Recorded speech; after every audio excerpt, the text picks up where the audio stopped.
Today I'm going to tell you what the best starter deck is for you if you're trying to get into the Digimon card game in 2023.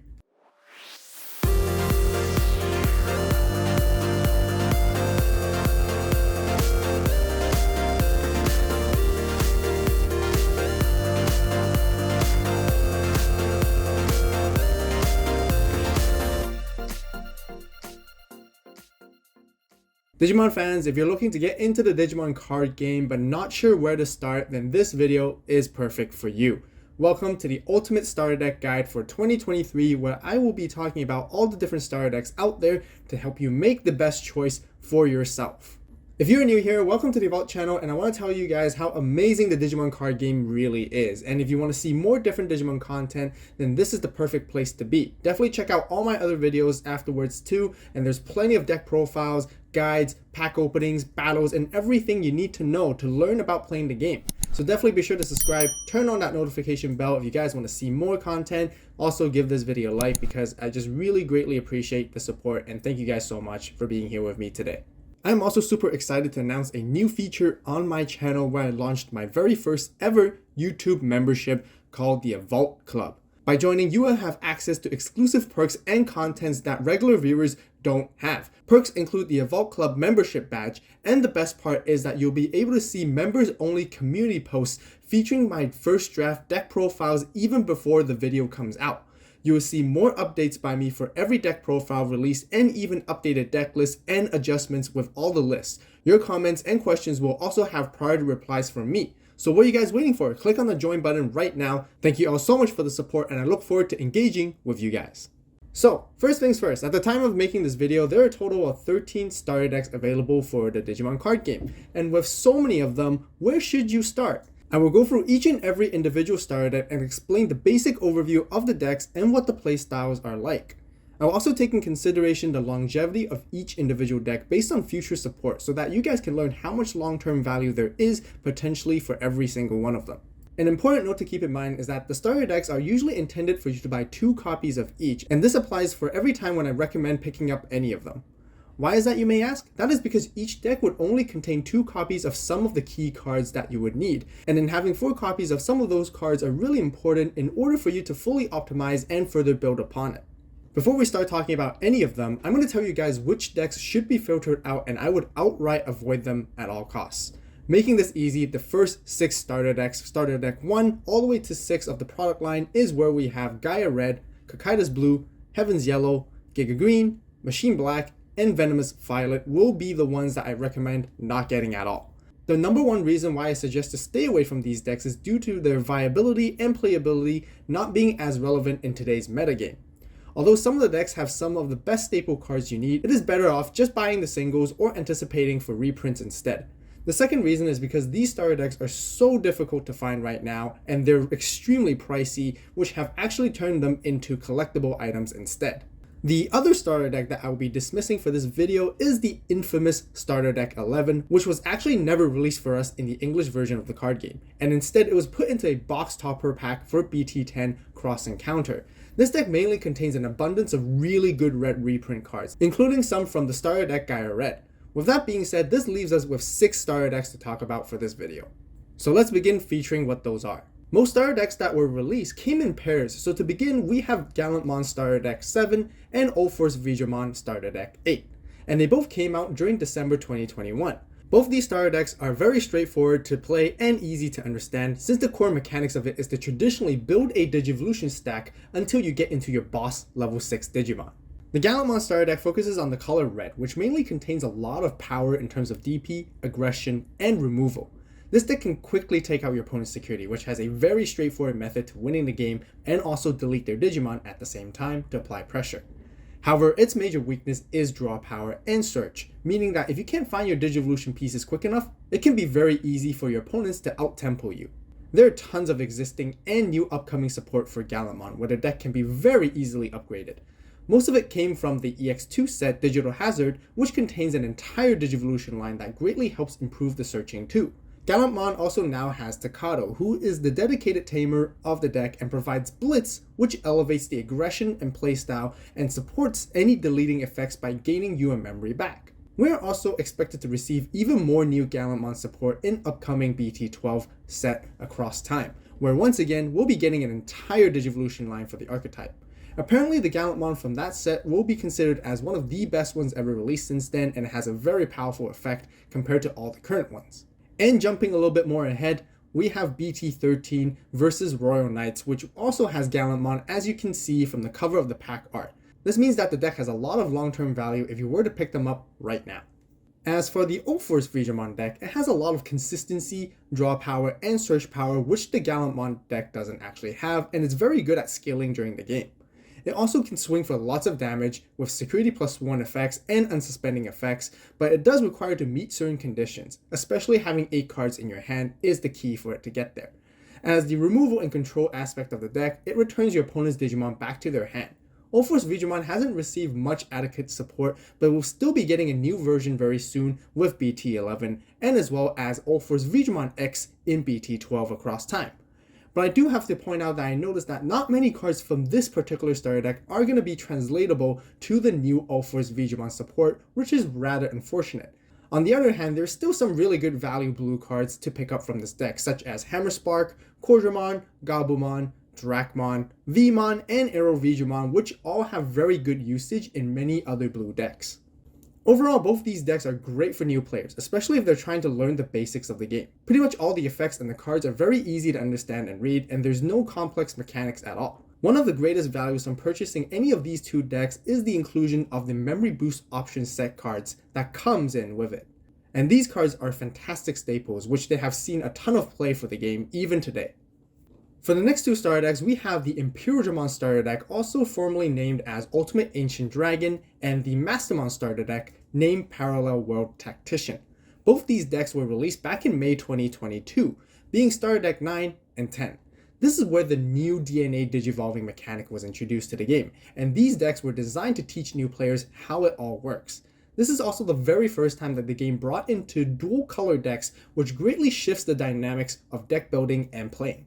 The Imperialdramon deck combines the colors of blue and green together, which encompasses unsuspending and returning your opponent's Digimon to their hand or bottom of their deck effects from the advantages of blue, and has the suspending and piercing effects which derive from green. The main boss Digimon of the deck would actually be Beelzemon, the level 5 Digimon where you would DNA with 2 level 4s of one being a blue and the other one being green. And the main usage of it is to make multiple attacks with unsuspending, which is your bread and butter combo. And then you will have Imperialdramon Dragon Mode, which is your top-end boss Digimon, which lets you play out even more Digimon from its Digivolution sources to flood the board quickly and repeat the combos. Since Imperialdramon is one of the classic fan-favorite Digimon from the Digimon Adventure 02 series, there has been many support cards released for this and upcoming as well. Most of it came from BT8 New Awakening, which was released pretty much around the same time as the starter deck. There you will find cards such as Lydramon, Davis and Ken Tamer, and Imperialdramon Fighter Mode, which vastly improves the consistency and performance of the deck. Furthermore, we're expecting to receive even more support cards from BT12 across time, and this set makes this deck worth picking up sooner rather than later. For the Mastemon deck, it combines the colors of yellow and purple together, and its strategy has a bit of recovery in terms of security and gives your opponent's Digimon security -1 from yellow. And then for the purple side of support color, trashing cards and playing them back from the trash effects is really what it's all about. It also has one of the most interesting ways of removal that first debuted, which is by placing your opponent's Digimon into their owner's security stack with the option card Chaos Degradation. This card has known to be one of the most interesting ways to get rid of your opponent's Digimon, but also arguably one of the best ways to get rid of them since there's not many protection against it. The main boss Digimon of the deck is Mastemon, which requires you to DNA Digivolve with 2 level 5 Digimon, one being yellow and the other one being purple. Ideally, it would be your Angewomon and your Lady Devimon. Gallantmon is your main go-to Digimon to hard play, as it searches for them and even lets you Digivolve into a Angewomon or Lady Devimon very quickly to help you turbo into your Mastemon plays. Similar to the Imperialdramon deck, Mastemon has many support from the BT8 New Awakening set. Cards like Black Gatomon, Ophanimon Fall Down Mode, Creepymon, and Flame Health Scythe make the deck extremely deadly. Mastemon also received even further support in BT9X Record with the addition of Ordainmon, Maycrackmon, Ragulmon, and the Tamer Mako. We'll also be reviewing even more cards to be coming in BT11 with Mirai and the new Angewomon and Lady Devimon support. They have a whole bunch of new effects that's going to help the deck even greatly. So the other really neat thing is that the Mastemon deck could actually branch out into another type, where we have Ulfani Loop, which actually focuses more on the beatdown and recovery style while having very similar cards. And of course, the main focus is actually your Ulfanimon fall down mode from BT8. It's almost like hitting two birds with one stone, where you guys get to switch it up between the two whenever you feel like. To summarize, the Imperialdramon and Mastemon deck takes the gameplay and learning curve up a notch, but out of the two, Mastemon has a much higher skill ceiling compared to the Imperialdramon deck. It does have more intricate and flexible combos where it really comes down to players' experience to identify the best plays during the game. But don't let that discourage you into trying this deck out, because spending more time and practicing and figuring out the different cool ways to play the deck is one of the most fun aspects about it. I also have tons of video guides and deck profiles that will help you learn everything you need to know for both these decks, and I'll leave links to them in the description box down below. Moving on, we have the Jesmon and Ragnaloardmon starter decks, which came out most recently back in October 2022, being starter deck 12 and 13. These two decks were actually fairly different with its playstyle, and there were no new mechanics introduced in either of them, despite having similar colors of red and black together. The Jesmon deck mainly focuses on the traditional digivolving methods to build your super strong stack and then pop off, just like starter decks Gallantmon and UlforceVeedramon. The deck actually has an incredible amount of search and draw power from the option cards and sistermons. Of course, Jesmon is your main boss go-to Digimon, which gives you all the power and damage to win games. The deck can play sistermons for free, giving you even more advantages to pressure your opponents and have lots of different value. Gallantmon is also included in this deck as your secondary boss Digimon, and offers removal and control, which supplements to playing even more sistermons too. This isn't the first time that Jesmon was brought into the Digimon card game. It actually first debuted back in BT6 Double Diamond during November 2022. There are many key cards from this older set that is actually required for you to upgrade the deck, and many of them will also still be relevant for the archetype for a very long time, such as the Huckmon and the older sistermons, and the Savior Huckmon from BT6, which was way too strong and had to be restricted down to one copy at the moment. In order to fully upgrade this deck, there are also many support cards from the BT10 Cross Encounter set, which was pretty much released the same time as the Jesmon starter deck. There, you can find Jesmon X Antibody, Gallantmon X Antibody, and Jesmon GX with the almighty powerful level 7 that tops it off, and it will elevate the top end game, making the deck very competitively viable. Since Jesmon is a Royal Knight, we have already seen news and leaks with even more support for the future BT13 vs Royal Knight set. So if you guys are a Jesmon fan, I definitely suggest you guys to pick this one up. As for the Ragnaloardmon starter deck, it brings back the DNA Digivolving mechanic, just like the Imperialdramon and Mastemon starter decks. Ragnaloardmon is a level 7 Digimon that requires 2 level 6s, with one of them being black and the other one red, to DNA Digivolve, meaning that the deck is actually very top-end heavy focused. This deck contains many powerful Digimon, and Ragnaloardmon is also incredibly strong, where it can wipe out your opponent's Digimon and security at the same time, making it the perfect final boss card to finish games. However, there are several cons, which I would suggest to new players regarding this particular deck. The playstyle and goal of the deck isn't straightforward at all. It requires a bit of skill and thinking similar to the Mastemon deck, which we talked about earlier. But one of the biggest challenges of this deck is that it also requires quite a bit of luck for you to make meaningful contributions during the game. If you're up for the challenge and all about that high roll life, then this deck would be perfect for you. As for this video, this is the most updated version of Ragnaloardmon support that we currently have, and there are some older support cards from BT3 which could help spice up the deck a little bit. Therefore, we're not entirely sure what the future holds for this archetype, but we probably won't be receiving anything new for a little while. But of course, still definitely worth picking it up if you're a fan of the Digimon. Of some of these cards might be helpful for the future when the time comes. To sum it up, the Jesmon and Ragnaloardmon starter decks are very different from each other. The Jesmon deck is without doubt much easier to learn and pick up. It also provides consistent performance and expectations, whereas the Ragnaloardmon requires more time and practice to become familiar with it. So that sums up for all the 6 most recent starter decks that we currently have for the Digimon card game. I would like to take a moment in thanking you guys for watching and making this far, and as a reward, I got a bonus deck that I would like to share with you guys to include into my list of recommendations for this video. So to spice things up, let's jump slightly ahead, and I also like to talk about the upcoming advanced deck set for Beelzemon, which will be ST14. This deck will be released in March 2023, and I gotta tell you that this deck is hands down going to be one of the best deck sets ever made by Bandai so far. I will definitely be making a comprehensive guide video for this deck as soon as it releases, so if you guys are just as excited for me to cover Beelzemon, you know what you gotta do. Subscribe, turn on that notification bell right now so you will know when the video comes live. You might be wondering, what's the difference between an advanced deck set compared to all the other previous starter decks we just talked about? First and foremost, the design of this product is intended to be competitively viable right out of the box, where it will contain all of the best new and reprinted cards that you will ever need for a Beelzemon deck. All cards in the set will be holographic too, which means more shiny cardboard, and who doesn't like more shiny cardboard, right? Each individual deck will also include a set of switch cards that are actually reprints of alternative arts too.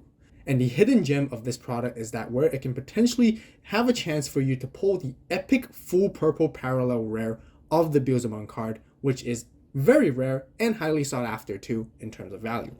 But enough talk with all the goodies from the deck. Let's focus on the actual context of Beelzemon deck now. The Beelzemon deck strategy focuses on trashing cards from the top of your deck, or also commonly known as milling. This is to activate certain effects when cards' effects are being milled, and then to quickly add resources into your trash for later advantages to combine with your other effects. Although purple decks tend to have a higher skill ceiling and learning curve, the concept of trashing from the top of your deck is relatively easy to understand. The more cards you have in trash, the stronger Beelzemon becomes and gains various additional effects, such as being able to delete your opponent's Digimon to control the board, or gain security +1 to deal more damage for aggression, and many more different other effects. I know many of you guys are huge fans of Beelzemon since he's one of the coolest Digimon designs out there. It is very likely it will continue to get even more new support down the road. So to share some exciting news, this archetype is already going to be receiving even more support from the Beelzemon X Antibody form in BT12 Across Time set.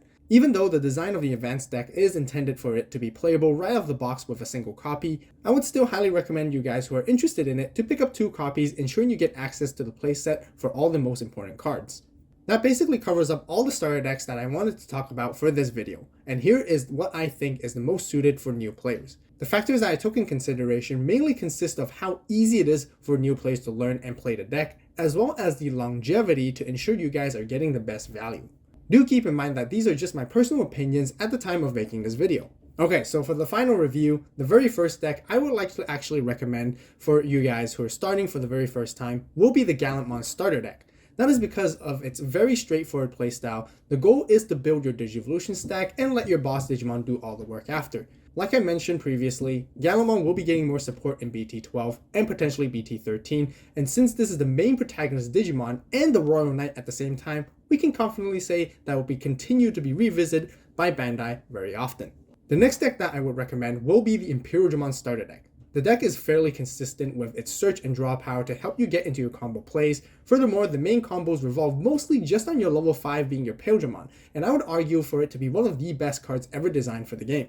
That is because it provides you a lot of value when you DNA Digivolve into it, which can bottom deck one of your opponent's Digimon and swing multiple times to help win games quickly.